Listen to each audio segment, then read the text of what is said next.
Welcome back to the 30-day challenge, where hopefully we can help you guys get from 0 to 1 or, a little bit further than we're already at as a refresher. Today, we're going to talk about the deal, specifically finding deals, financing strategies.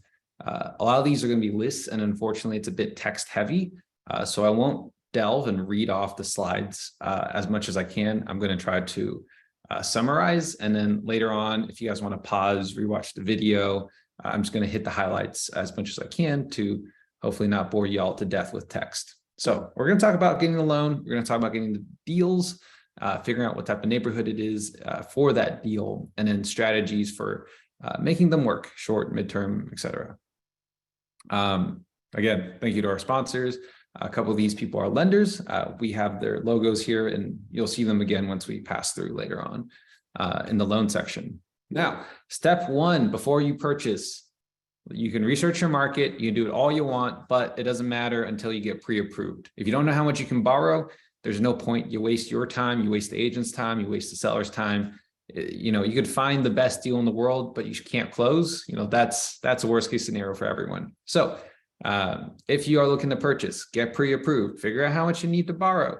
But the thing is, don't forget, once you get pre-approved, that doc on your credit score, it does go away. So these are some of the sponsors who are helping us figure out how much you can borrow. But step one, talk to your lender. That's who you got to figure out how much you can borrow from. Number two is your credit score. You're going to need at least 500 to make it worthwhile. Otherwise, you're going to get abysmal rates. And anything above 740 is pretty much the same interest rate. So people who have 830s, congrats, you're wasting 70 points. Get some credit cards, get some loans, spend the credit score, make it worth your while. And then your DTI is going to be very important, debt to income ratio. It takes your income from the last 2 years. So if you're a college student, you can actually use a new job offer and leverage that as your income. This also includes if you're jumping ship to another company, you can say like, hey, I was an engineer at Meta, now I'm going to Google, but my income jumped up another 60 grand. They'll take the new income based on the job offer alone. And then how much money do you actually need to start? Well, there's your down payment, right? And that's going to be based on how much you can borrow. And then there's your reserves. You're going to need at least 6 months. Times are tough. Cash is king. And so don't stretch yourself thin. 3 to 6 is usually what I recommend, but the worse the economic times, the more in savings you're going to want for investing in projects. And if you can't afford the reserve, you can't afford to buy, because what happens is you're going to get stuck lacking cash flow at some point, and then people like me come in and want to buy it from you to save you from your loan at 25% off, and then you lose your down payment too on top of that, right? So have your reserves. Make sure you have about 6 months, and this includes all your expenses, not just the mortgage, but property tax, insurance. You want to also include your utilities. You also want to include any renovations in your budget as well. And so there's a whole sheet there that shows you how much you should have on your reserves if you use the cash flow calculator that I showed yesterday, if you just go to subtlerealestate.com. Now, this is one of those text heavy ones. I'm not going to go over every type of loan, but I'm going to summarize pretty much what you need. Conventional loans, these are going to be your best terms. You can go down to 5%, believe it or not. These don't have to be 25% down. The best part about these is you might have to pay a PMI, right? So you're going to have to pay a mortgage insurance. It's an extra cost. It's a few hundred a month. But once you get more than 20% equity, so if the property appreciates in value or you do a value add and you reassess, then that PMI goes away. Whereas if you do an FHA loan, that PMI, that extra fee stays with you forever until you refinance out or go to a different loan. Sellers don't like VAs and FHA loans. VA is your veterans loans, and then FHA is your federally backed housing loans for if you are living in it as your primary home. These are the ones people know about for low down payment. So you do 3.5% down, without having anything, as long as you qualify for the credit score, the DTI ratio, et cetera. But you're capped at how much you can actually buy with those. One thing people don't know about is the FHA has several programs within them. So if you have a 203B, you can actually increase your DTI to 55%, which is a lot higher than most DTIs.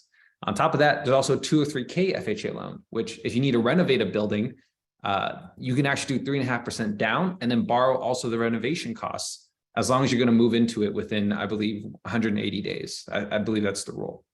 The only downside to a 3K loan is you have to get a government approved FHA contractor to do all the steps and make sure the building is, built to proper code.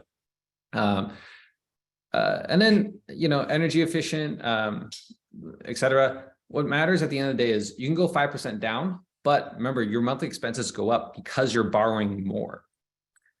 By borrowing more, you're going to end up having to need more in reserves. So if you're going to calculate your cash and cash ROI, make sure you're considering what happens if you have reserves. Some people are like, I'm a genius. I'm only putting 3.5% down. So I have like 1,000,000% cash on cash. You don't.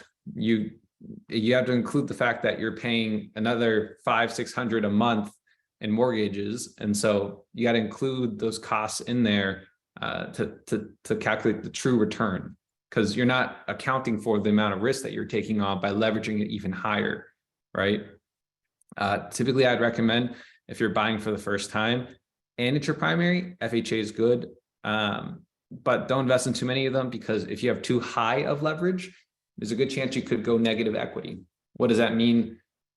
You put 5% down and then the value of the building goes down 10%, you're negative money, right? You don't want to be in that scenario. So conventional loans is your top tier.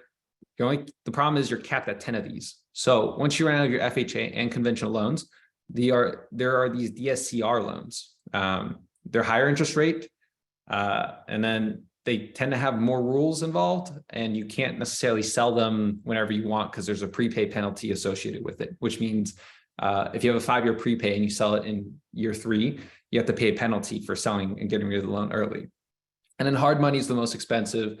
These are the people I try to buy from and not necessarily use for myself. Flippers and developers tend to use hard money. These aren't government backed usually, and they only last for 6 to 12 months. And at the end of it, the lender wants all their money back. And so if you meet somebody who used a hard money loan, they're stuck with the property, that could mean that they're on a short timeline to get rid of it, which is why you can get some discounts as well if you find somebody who's stuck on a hard money loan. People are stuck on hard money loans. A lot of flippers and developers right now. Market softening, it's the holidays, and you can look up whether or not it's a hard money loan online. So highly recommend taking the crack and figuring out there. Where do you find deals? Well, agents, that's pretty much the easiest way to get involved. I want to say most, a good portion of listings never make it on the MLS or on the market on Zillow. They tend to just go through agents who have a long-standing relationship, and they'll usually transact before it even hits the market with preferred buyers. So how do you get in with a agent on a preferred buy? Well, you just have to hit them at the right moment, or have buy your first property with them, and it might not be the best, but they can trust that you can close, because at the end of the day, the agents make money from the commission. And so you got to worry about, is this person out for my best interests, but also can this person find deals? And also, like if I do buy with them, will they be able to find me things that are going to be cheap and discounted again, that are off market, so I don't have to compete with a bunch of other people? It's obviously changed right now. So good agents, what they're doing is they're tracking down projects where people are desperate to sell and giving you even bigger discounts than normal. Fun trick. It might not be legal in your state, so you have to look this up, but you could call a listing agent and say, hey, I don't have a buyer's agent. Do you want to represent me as well, to close on this property? And, I'll let you take both sides of the commission, just as long as you can work with me and negotiate the price down a bit, right? This is called dual agency. It's not legal in some states. Other states it is. It's a pretty good way to get a discount, because then the seller is slightly on your side because the agent wants to close so they can get the double commission, right? Then property manager. Property managers will usually be the first people to know when the property is going to sell, because the owner is going to tell the property manager, hey, I'm looking to sell the property, before they even approach the agent, right? So if you're in with a good property manager, they'll probably know when buildings are going to go list. And so usually you want to approach them before an agent a lot of the times. Old listings. This was my first property in Austin. It had been on market for about 3 months, which was forever back in 2020, like to have a property be on there for so long. There were probably plumbing issues that I later on had to spend about $2-3 grand to fix, but I saved about 30 grand on the purchase. They took terrible photos, and they'd fallen out of contract once or twice already. And so I came in, I knocked 10% off the price, and 2 years later, it's almost doubled in value, right? So if you can, look at Zillow, look at listings older than 3 months, and then try to be very aggressive on the pricing for those. Who can you buy from? There's a list, right? Like divorce, obituaries, HOAs. Ideally, you can look up a government source or something that's easy to scale up and then track the people for. Then there's other conventional methods like Facebook Marketplace. I've seen people buy properties off of that. I've also seen Craigslist, but the big one is actually driving for dollars that I see the most commonly. Driving for dollars means you literally drive around a city, find a property you think is decrepit, look up the address, find the owner, trace the owner, contact the owner, right? And then there's wholesalers who do it for you for a fee. I'm going to show you guys later on how to track down a person once you drive around and you find a property that you think is decrepit. So wholesaling, what is wholesaling? It is the process of getting involved in real estate with zero money in. This is the cheapest way to pretty much be a real estate professional if that's what you want to do and chase it as a career. As a wholesaler, what you do is, here's an example. You find a home, it's worth, say, $200. And you talk to, Granny Smith, and Granny Smith says, you know what, this building's kind of old and I'm a hoarder. There's trash and cats everywhere. Normally I could sell this on the market for 200, but I don't think anyone will buy it. How about I just sell it to you for 100? And I say, great, thank you. One of 100 people I've called for decrepit properties, and you've agreed to sell it to me at this discount. I don't want to do the rehab. I don't have $100 to buy the house. So what do? I could technically, borrow some money and then fix and flip it myself, but I don't want to do that. Technically, I could sell the contract to buy it for $100 and then give it to someone else who's a flipper, who's more skilled and could probably do it for cheaper. And I sell to them for 125. I put no money in, basically. All I had was a contract that says, I'm going to purchase this at $100, and I sold the contract and someone else bought it from me, and then they close on the house. That's the concept of wholesaling. There's no money down, and it's pretty much the best way to find off-market deals. And you don't really have to do any of the physical labor. Although I know a lot of wholesalers will go in and actually clean it out, toss the trash, and prepare it for the flipper to go in and renovate. The downside is the law is a little different for every state. I know in Illinois, for example, you can't wholesale unless you have a license. Then in order to make money, sometimes you have to sell good deals to other people. You might want to keep some of them, but some good ones you might not have cash for. You got to hand to somebody else to sell it off. And then the hard part is it's a lot of cold calling and marketing, right? If you're okay with being a spam caller, good for you, but a lot of people don't want to do that. And that's why wholesalers have to get a fee in the middle. You get some ugly property, but it's because someone else did all the work to renovate it, or sorry, all the work to find something worth renovating and getting value on. Now, Jeremy Lee is a SARE member. He gave us a large list. A few highlights: get a Google Voice phone number. It's free. Don't use your own number. Skip trace. That means track down the person and their phone number yourself. You can pay for it to do it at scale. Ideally, you want to do it yourself. Find a motivation for selling. That's really what matters. Sometimes I'll make negotiating offers and I'll give multiple offers just to figure out what does this person want. But it'll be easier if you talk to them and figure out, hey, I want to sell quickly because I have these medical things, or I'm selling because I just don't want to deal with it anymore, but I don't need to sell, right? Those aren't the motivated sellers that I really want to be talking to. Then you want to check comps of sold properties on Zillow. Make sure your offer is significantly lower. Right now, I'm looking at stuff and I'm not touching it unless I get 25% off the price, right? Then you want to get your keys to show your buyers around the property. And then ideally you want the property contract under a certain price. And then you send it to your buyers list, which hopefully you've been creating by messaging people and telling them, hey, I have a deal maybe in the future. Do you want to be part of the email list once I actually have it under contract? Now, this is a list of useful websites: Deal Machine, Property Radar. They're all scaled versions, but they're paid versions of what I'm about to show you. What you want to do in this scenario is you find a building and you think it's problematic, right?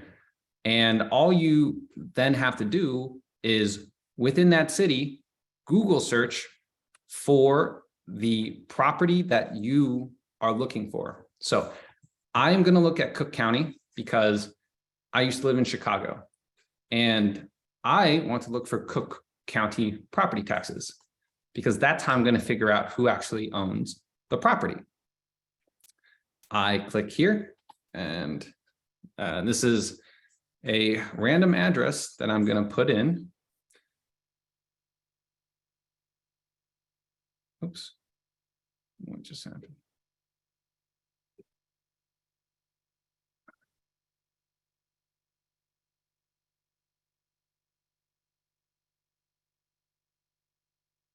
What's going on here?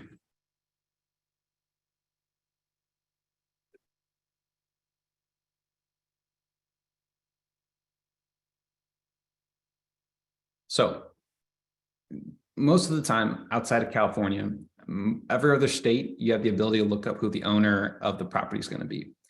So I looked up this address, 3115 North Davenport. It's a building I owned at one point in my life that I no longer have access to.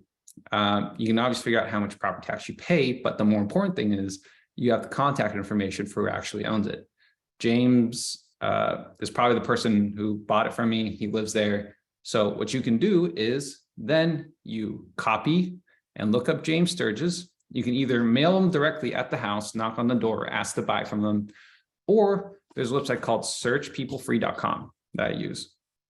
So what you do is you look up James Sturgis and then you type in Chicago, Illinois. And what do you know? You have a phone number and contact information. And so this is the type of information that you would use if you're trying to save money and contacting somebody for a property that you want to purchase. If you want to scale it up, sometimes you have to pay somebody else to do all the work of skip tracing for you, right? And so that's the basic gist of what we're doing in terms of tracking people down. It's also why people are spam calling you. So the Google Voice number is actually really important. When you purchase properties, don't put your actual phone number down. Any public record information, people are going to use to contact you. This is why people set up LLCs. This is why they set up trusts, because then there's another barrier to actually looking up who this person is that owns the building, right? You don't need to do it for your first property. You're probably gonna get spam calls, but that's why you want to use the Google Voice number so you can figure out which ones are spam more easily, and avoid getting tracked down by other people. I personally set up a trust. A trust is another way to stay anonymous, but it doesn't have the same legal protections as an LLC. It's cheaper than an LLC. I don't really need LLC protections for some personal property. For commercial ones, I do, but the smaller ones, I just hold in my own name and then I hide them in a trust. So.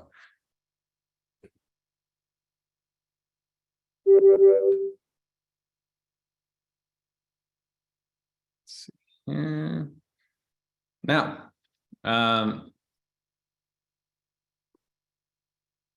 once you have this information, It's very dangerous. Use it well, and try not to be too bothersome once you contact people, because everyone gets annoyed by spam every once in a while. That being said, oh, Alvin Lee just looked himself up. Oh, and me. I'm getting doxxed right now. All right. Now, you found this property. You got to figure out, is this neighborhood good? Well, pretty easy. There's a rule of thumb that a lot of people generally talk about, but Class B and Class C neighborhoods tend to be recession resistant as rentals. People in the top level, the nicest downtown buildings, when the economy goes south, they try to save money. So they go one level lower, from Class A to Class B to Class C, right? So people at Class C, they tend to not have anywhere else to go. So you're going to have a very sticky situation for people who don't have other options. And so you want to be as open-hearted as you can, obviously. But what it means is, in a downturn, you're going to have a lot of options for renters if you are in a Class B or Class C neighborhood. Whereas Class A, you're going to struggle a lot more, and you're going to likely see more revenue go down because you can't charge the same crazy market rents that you did when all the times were hot. Now, you want to identify, is this Class A, B, or C neighborhood? So the question is, do you feel safe in the neighborhood, right? That's the thing. Can you jog around and not feel worried at night, right? Usually a rule of thumb in the way that we measure neighborhoods, it's based on the coffee, right? You don't necessarily be on the best neighborhood, but you also don't want to be on the worst where you don't even feel safe. But most neighborhoods I would identify based on their coffee, right? Class A is, you see craft cafes, specialty coffee houses, coffee places that have a unique name that you never heard of before. Class B is Starbucks. Class C is McDonald's and Dunkin's. And in Class D, you have no coffee because there's not really jobs, right? And so ideally, you want to avoid Class D, and you also don't necessarily want to be in Class A because those are going to have a harder time finding tenants for, although Class A are the places that people usually want to live. So try to find something in the middle, B, C, but you feel safe in that area. Now, the other thing you got to do is figure out, I found the perfect deal. Is this the right city for me, right? Does it match what I'm looking for? Because if you're buying for appreciation, make sure the city's appreciating. If you're buying for cash flow, make sure that it's got good cash flow. The reason I say this is because for years, people were telling me that they were investing in San Francisco for appreciation. There's this period between 2018 to 2020 where the appreciation stopped in San Francisco, right? It's not for every neighborhood, but if you bought anywhere in between, in this time region, I don't know if a good argument was that you're buying for appreciation. You're in negative cash flow for a metro where the home prices aren't really going up as much anymore. And of course, the pandemic happened and everything took off again, right? But now you're seeing the effect of the correction because, the prices should probably be back where it was here, where, it was supposed to stall, but then all of a sudden the interest rates, just took off.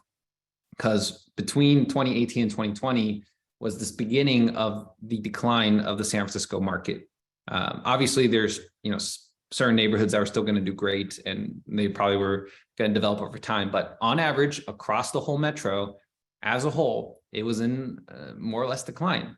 So when you tell me you're buying for appreciation, make sure it's actually still appreciating, because that is a gamble.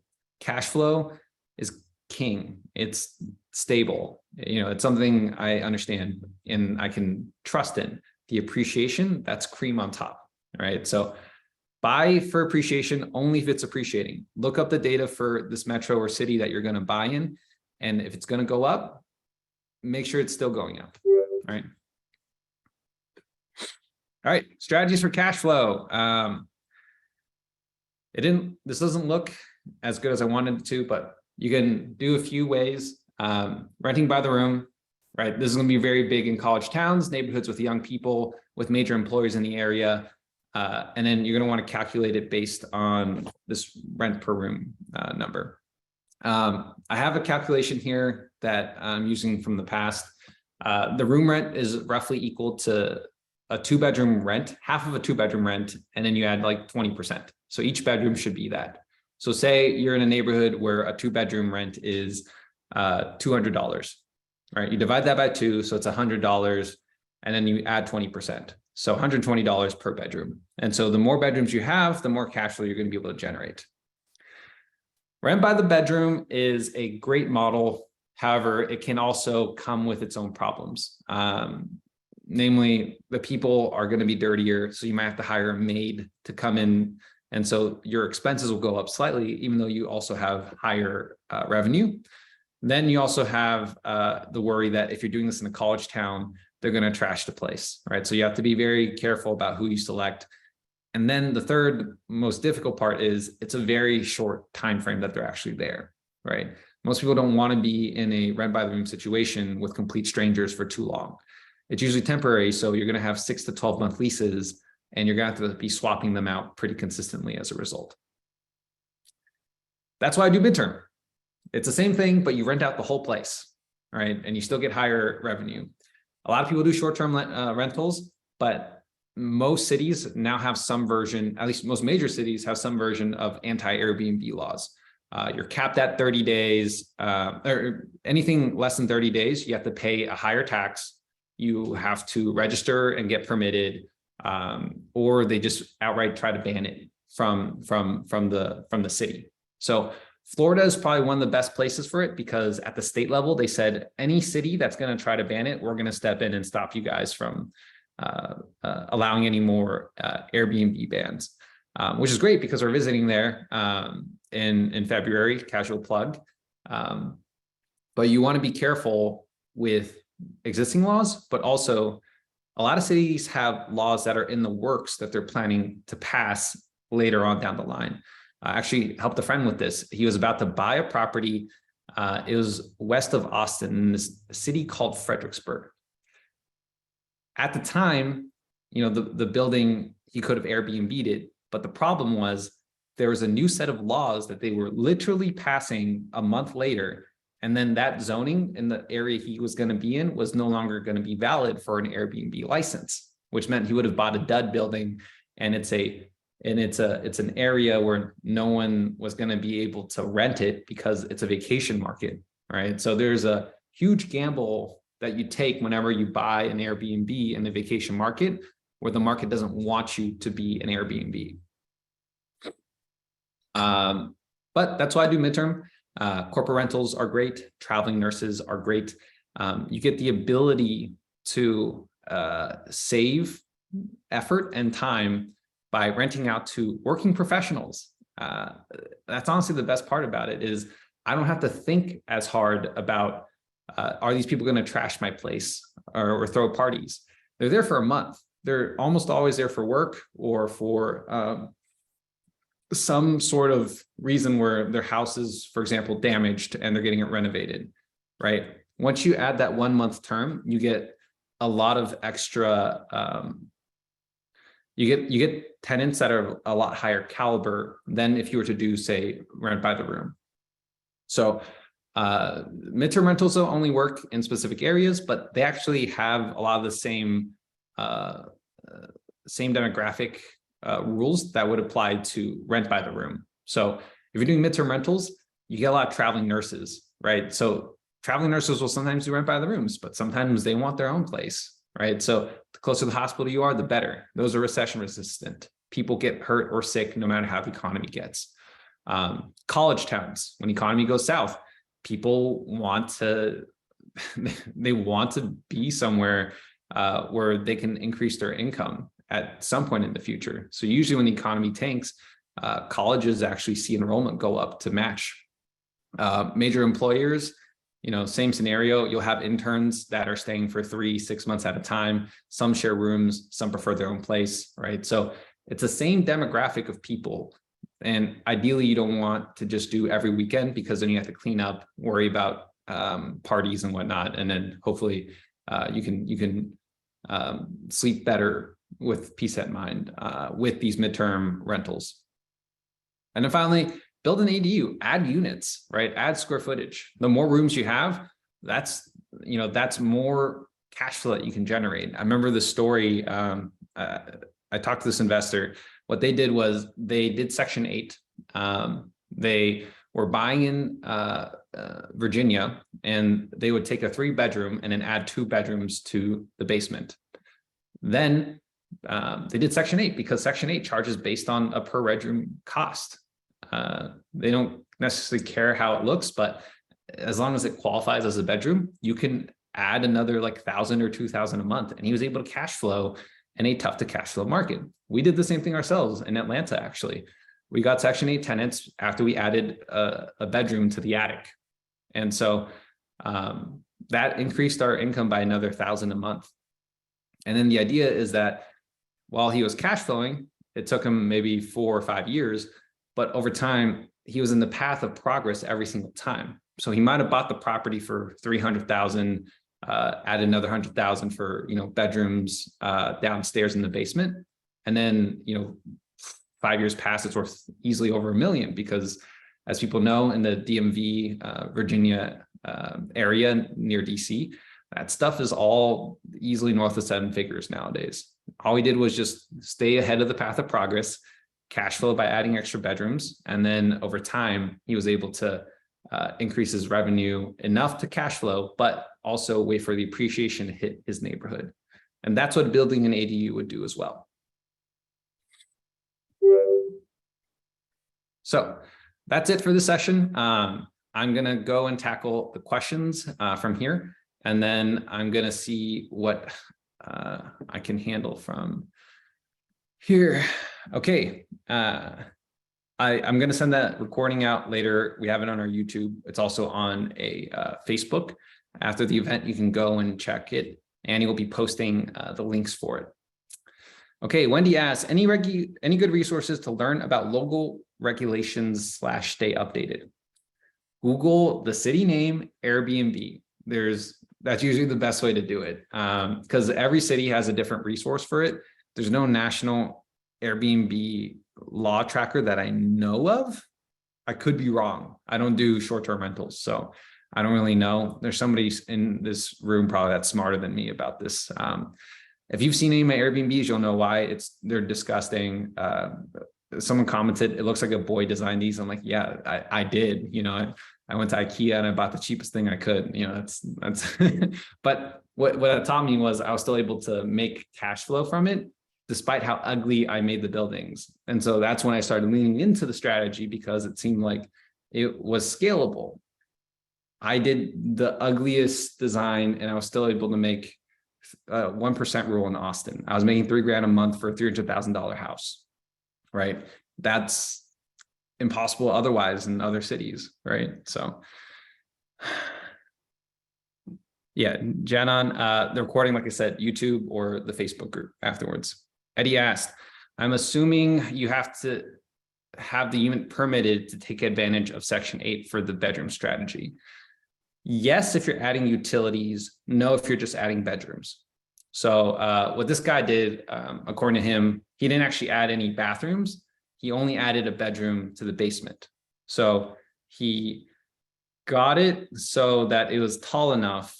And then he tried to legally, technically you should probably get it legally permitted. That's the safest way. But the Section 8 doesn't go and check whether or not it's legally permitted. They just come and they see, hey, it's 4 bedrooms, good enough. But there's certain rules that you have to follow for Section 8. I know in Chicago, they gave the rules out there. Ceilings had to be at least 7 feet tall. Bedrooms had to be a certain length one way and a certain length another way. And then they had to have like closets.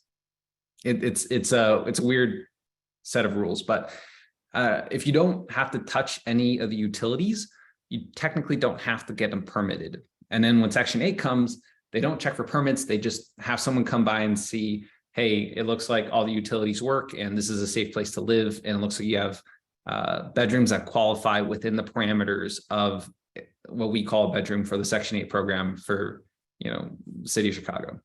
So let's see here. Danny said, Danny's great at Airbnbs. He also says he doesn't know about any amalgamation website for Airbnb laws that are going to be passed. The easiest way actually is probably to talk to an agent who's well-versed in a city with investors. This friend of mine knew I did agenting work around Austin. I don't actually transact as an agent for anyone besides family, friends, and myself. The license is mostly for me to purchase. I don't recommend necessarily going to get a license unless you're okay with paying $300 or $400 a year in license fees. One transaction, obviously, it pays for itself, but I was using it just so I could buy properties for myself more than anything. Let's see here. But yeah, an investor agent will be somebody who knows of what's going to pass because they keep track of all the local laws. Fun part about real estate, you get really involved within your city and the way it's run once you have an invested stake with how the city operates. Joe Yang asked, can you explain the 1% rule again? Yes, 1% rule. If you have 1%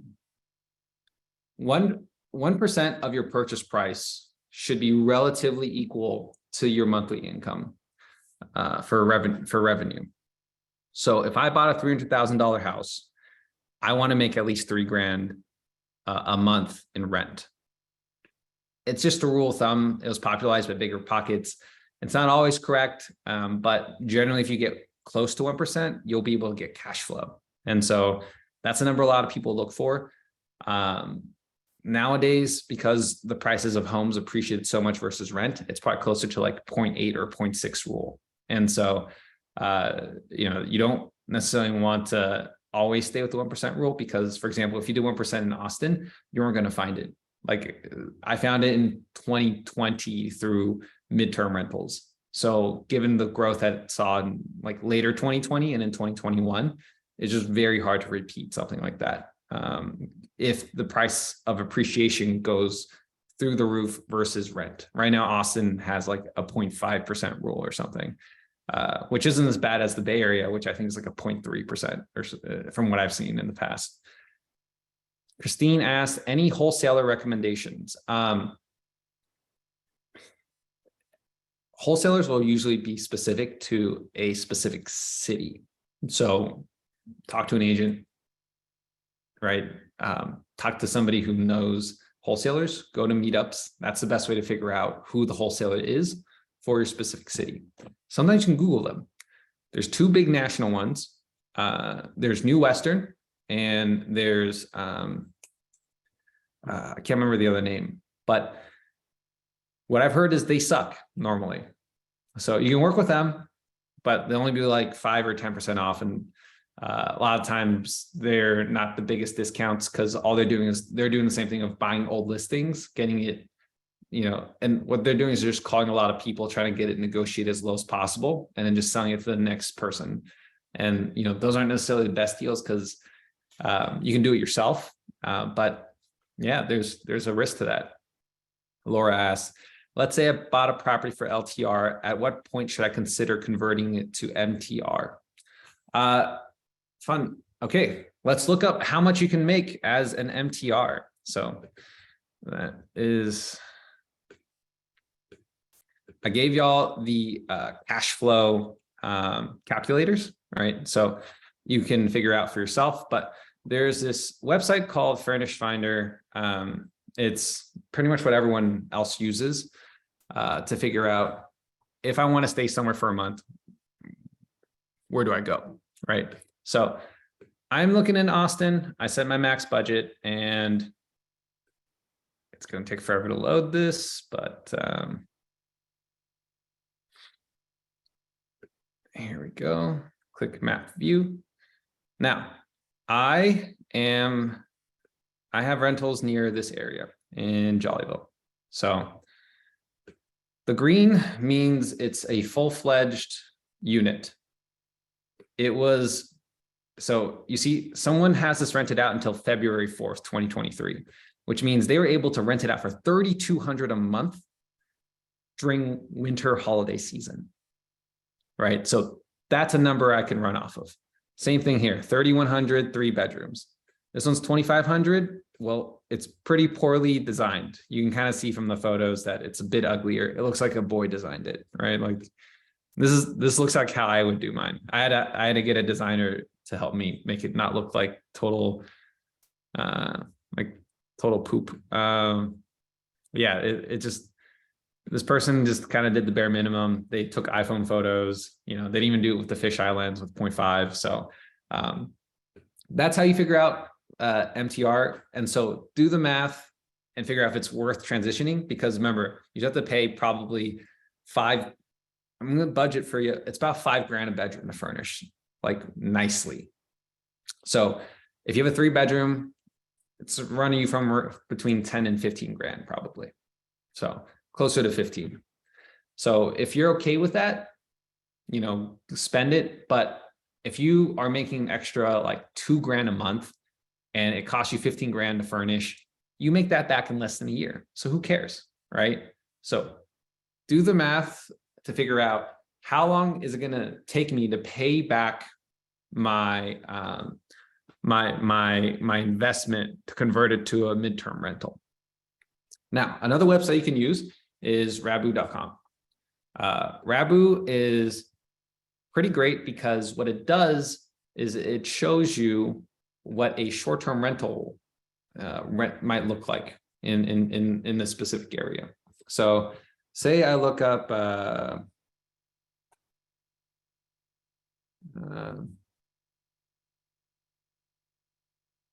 say I look up an address here, I look up 3 bedrooms. It's in that same area in Austin. What I can do is now I can figure out for free what people are getting each month for a 3-bedroom in that area. You can pick and choose the different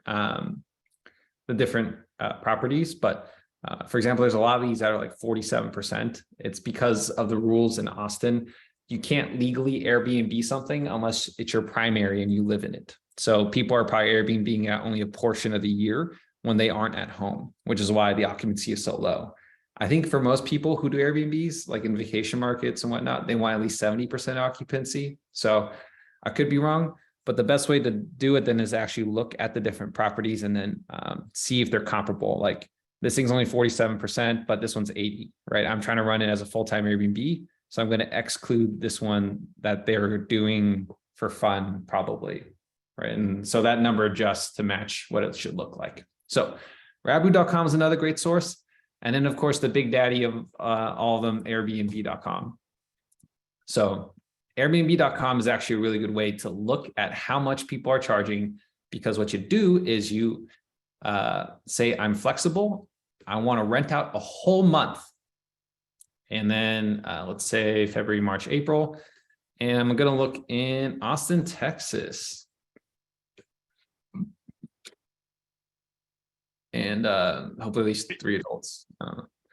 Is the definition of midterm at least just 1 month? Correct. You're trying to avoid the rules within your city, and almost every city, the rule is 30 days minimum. If you go to Hawaii, I think it's like 6 months. So like okay. Yeah, they're a lot more stringent. But most other places, they tend to be more lax about it. Okay, so I'm looking at Airbnbs, and I'm going to look in the same area as I was earlier. So, there's a few that are cheap here. Look, here's the same house that we saw earlier that was going for 25, right? It's around 2,400 right now, but they're not looking too hot. But if you look at other places that are nicer, that are crushing it, probably they're charging an arm and a leg right now, north of 3,000 easily, right? So you can actually set, I want to book a minimum of a month, and I'm going to do it for 3 guests, and then you can match the exact filter for what you're looking for. Ideally, you want an entire place, and then you want to match the number of bedrooms. So say it's a 3-bed, 2-bath, similar to what other people are doing. You want a house, boom. Now it's really filtered, and you can compare, contrast what other people are getting in your neighborhood for the rentals that you're trying to get. Yeah, this is a really nice house. Yeah. So, it's 3 resources: Airbnb, Rabu.com, and then Furnish Finder, which is what people go to specifically for midterm rentals, right? All right. Ann Lee says, struggling on finding what you may consider to be good deals in lower end multifamily space. Do you think it's worth it to go the software route? I'm currently only checking LoopNet, Crexi, et cetera. And as many of you know, that's not usually a good sell. Is it better to find a broker or continue to find check sites myself until I find a gym? Any other tips? It depends. How big of a apartment are you looking for? You can actually still use Crexi and LoopNet because those are the places where deals go to die. They tend to be pretty bad. Like you said, what people don't realize is 90% of commercial deals usually go through 4 or 5 brokers within a wholesale, like MSA. It's an old boys club and it's unfortunate, but it's very hard to get a foot in the door until you buy your first, or someone who's in the city who's already buying and has those relationships can vouch for you. And so you can either go one of 2 routes. You go the broker route, or you go the software route and try to contact them directly. And then once you have those, you can go to brokers and say, hey, I bought this myself, you know, et cetera, et cetera. So I would say go to brokers. If you're buying something small, for example, in Dallas, you don't have to go to the biggest one, but I know Marcus and Millichamp, they have a 75 units and under subdivision, and I get emails from them all the time for like, you know, 30 unit buildings, and it's only going to be maybe 4 million. So it depends on where you're looking. Ask around. I would say go the broker route if you don't want to do the work of calling people. Otherwise, go on LoopNet, Crexi, and then just be very aggressive on negotiating. Because again, the price isn't always the final price. You can usually be very, especially now when other people aren't buying, it's a good time to say, come in, hey, I know you're asking this, I want 25% off. Just, you never know who's going to accept, right? Annie, can you go over tips working with wholesalers? Not everyone from wholesaler or off-market deals are not good deals. For example, okay, wholesalers, they'll usually want you to give about $5,000 as an earnest money fee, and you usually have to pay cash. So that's the hard part with wholesaling. It's because they have a 30-day contract, and so you have to close quickly to make it worthwhile. Now, there's companies like Sunday, you can look it up, SUNDAE, like Annie said, that wholesale for you, and then they agglomerate, and then they usually tell you the price. Usually you don't want to negotiate against the price that the wholesaler already gave, right? But their cash offers, they're usually in between 5 to 15% off. Never trust their numbers, do your own comps, do your own rehab estimates. Don't trust the wholesalers, because their whole goal is to get you to buy as quickly as possible. If you were going to buy one, make sure to run against somebody in your city who's also an investor that can help you confirm your numbers, because it's a lot of cash to put down for your first project. And a lot of times you don't even get an inspection contingency. You put $5,000 down and that's it. It's gone if you don't like it. You don't have the 7-day period where you do inspections, you get to check it out.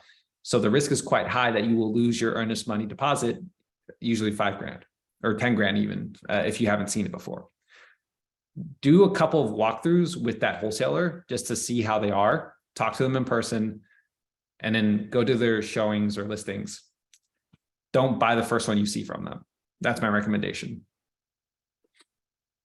For wholesaling, what happens if you don't sell the contract? Usually there's earnest money down that you put to buy the contract, right? So for example, 1%, right? So it's a $300,000 house. You put $3,000 down in order to tell the other person, hey, I'm going to close on this contract. If the contract doesn't execute, as in someone doesn't sell it, someone doesn't buy it, you have to fork over $3,000. That's it. Jay Chen, does the 1% rule apply to STR? No, you're going to want a lot higher than 1%. You can do 1% for midterm. Again, the whole reason I was doing it was because I knew rent was going up quickly in Austin. And at some point in 2 years after I bought it, I was probably going to transition back to a long-term rental, right? Once rent can justify the price of all my other expenses and I can cash flow on it.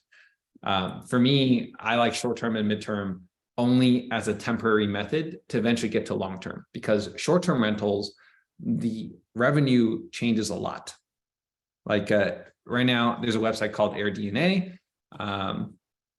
And what they're saying is there's too many listings, basically. I don't know. I can't remember what the exact article was. But they were basically giving a warning about how income might actually go down because you have a lot more competition, which is going to stop a lot of STR growth. Yeah. Oh, well, they're saying they're being bullish in this one. There's another article that was like, there's a lot more listings than there were. And so revenue's been going down for a lot of people because they aren't getting as many listings as they thought they would in the past. And then everyone and their mom's been doing short-term rentals, right? So, but they don't have as many Airbnb bookers as they do in terms of growth in the Airbnbs, right? So it's a supply demand equation that's not in the benefit of new short-term rental operators. People were doing it previously, you don't have to stop if you've already bought all the equipment, but that's why 1% rule, there's a lot of variance in that, and it could be a risk if you're not doing more than 1%. If you're doing 2% rule and the market falls and you lose some money, at least you'll still be able to cash flow to some degree, right? If you do 1% and it goes even lower, it might be a very tight situation for you. And so if you're okay with 1%, go ham. But remember, your 1%, you have a lot more expenses. You got to have cleaning fees. You're paying for your utilities, right? It's not stuff that you can pass on to the tenant anymore. You're taking on a lot of those costs. So if you're doing 1% rule as a short-term rental, you're probably not cash flowing because you're going to end up having to pay for all the other expenses that normally a long-term renter tenant is going to pay for. Danny knows this better than I do. I don't know what metrics he's using. Do you have a number, Danny, for like a 1 or 2, 3% rule?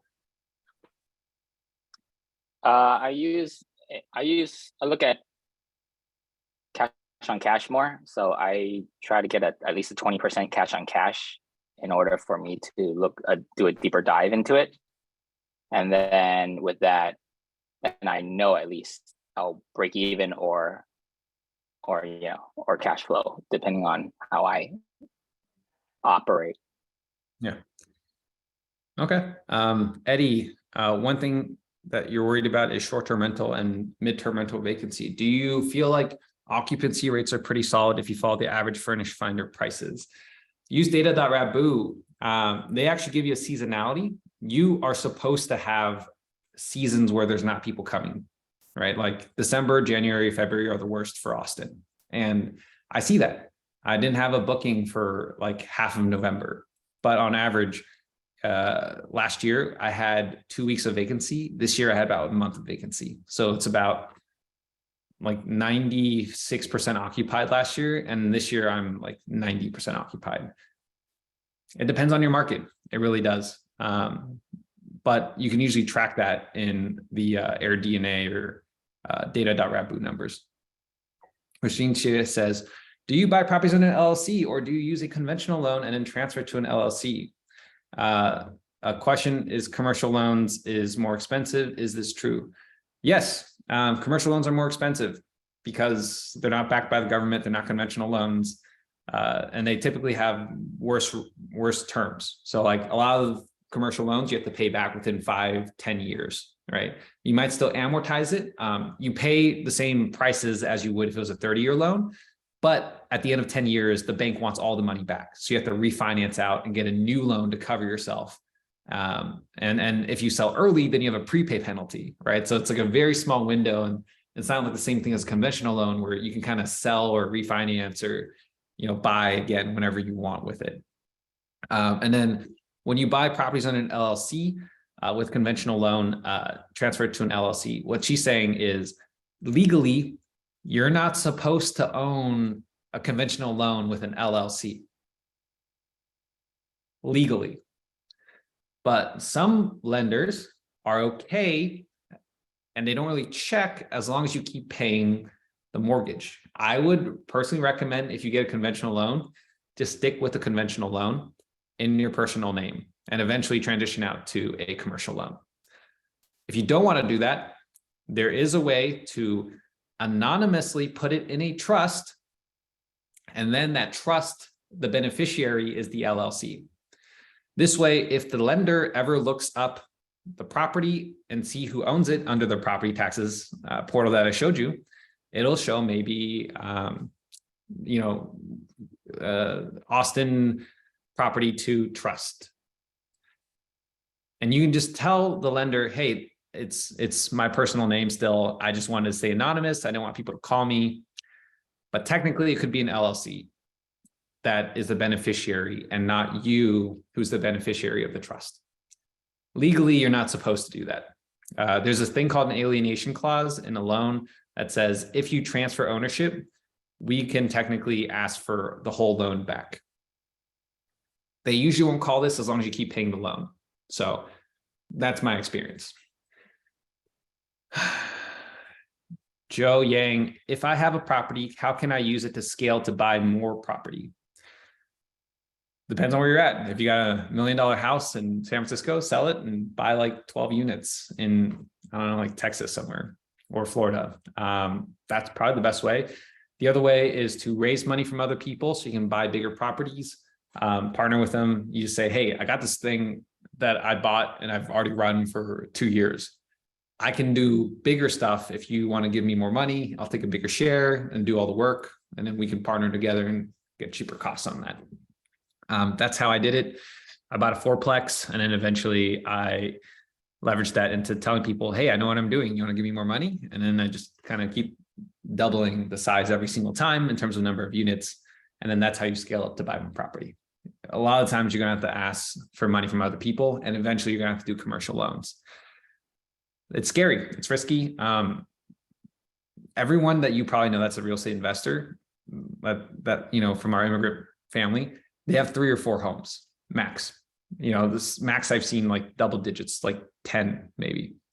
The majority of them only use conventional loans. They only use DTI, and they don't want to take a risk, and they do everything themselves. If you want to scale, you have to learn to hire, raise money, build relationships.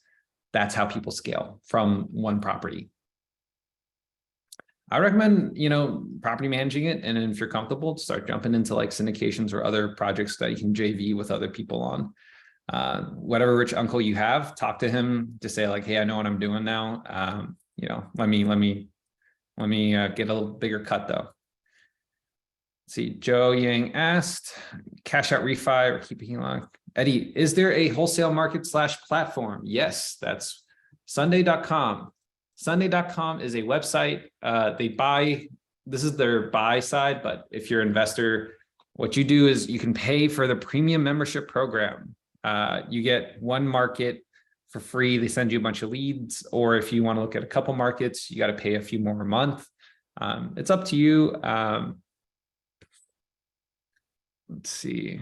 AK, with a market like Austin, would you recommend a down payment closer to 40% to make sure it cash flows on exit? This might be 2 properties. Of course, 25% would allow 1 to purchase 3 properties. Your suggestions? It's okay to put 40% down. It's okay to put 50% down. I know. So there's this guy, Mark Henneman. I met him a while back. He is the showrunner for Family Guy for the last few years. He's worth about $50 million. He has a $100 million portfolio, which means on average, he has about 50% down in his properties. You know where he invests? LA. That was it. And then like 4 years ago, he started buying in Austin too, right? That's kind of how we start the conversation. So this guy's putting like 35 to 50% down on every property, but he just buys in places where he knows there's growth and where he's going to be ahead of the curve. And he did the smart way. He like literally started in 2000. So he survived the 08-09 recession first off. And then he's still buying, 20 years later, I saw his like income. He's making like $1 million a year from Family Guy, but he's making like even more from his real estate side now. And so, and he's doing this with like 40, 50% down. And so you can still do that. It's just more expensive in places like LA. If you want to do it in Austin, you can still definitely do that. Just make sure you're in the path of growth, probably near the Apple campus, which is the only tech company that hasn't really scaled back hiring. I was talking to an old friend there. He's like, yeah, this year, we slowed down hiring. Instead of 10 interns, we took 8. And I'm like, like, what do you, So my memory was that we were always extremely lean at Apple. So that's why they're probably still fine. But I would, for example, maybe be more cautious near Tesla, right? Make sure you pick a good employer if you're going to try to invest and try to get a little more cash flow. Personally, I think it's safer to put more cash down. And now's a good time to probably do that, especially because you don't want too big of a loan since interest rates are so expensive.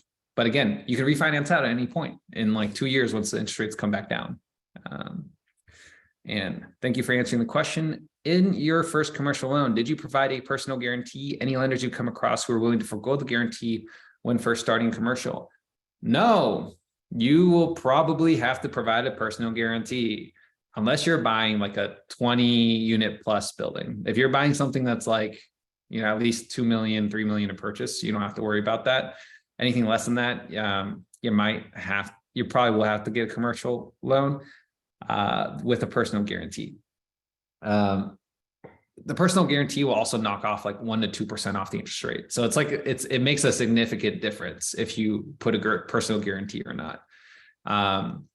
But I can send you my commercial broker for loans afterwards. The easiest way to not have to do personal guarantee is have someone co-sign with you that already has commercial loan experience. And then that way you can use their experience to get better rates and then also not have to be, and then you can do non-recourse loans that way. So fun fact, commercial loans, non-recourse, if you set up an LLC, you can get a non-recourse commercial loan on it. And so if everything goes to crap and then the building falls apart, it burns down and you didn't have insurance and it loses all your money, they can't actually touch your personal assets. You just shut the LLC down. That's what non-recourse means. It's the safest stuff out there because if things, go totally south, you just shut down the LLC and then you're no longer liable for the loan, basically.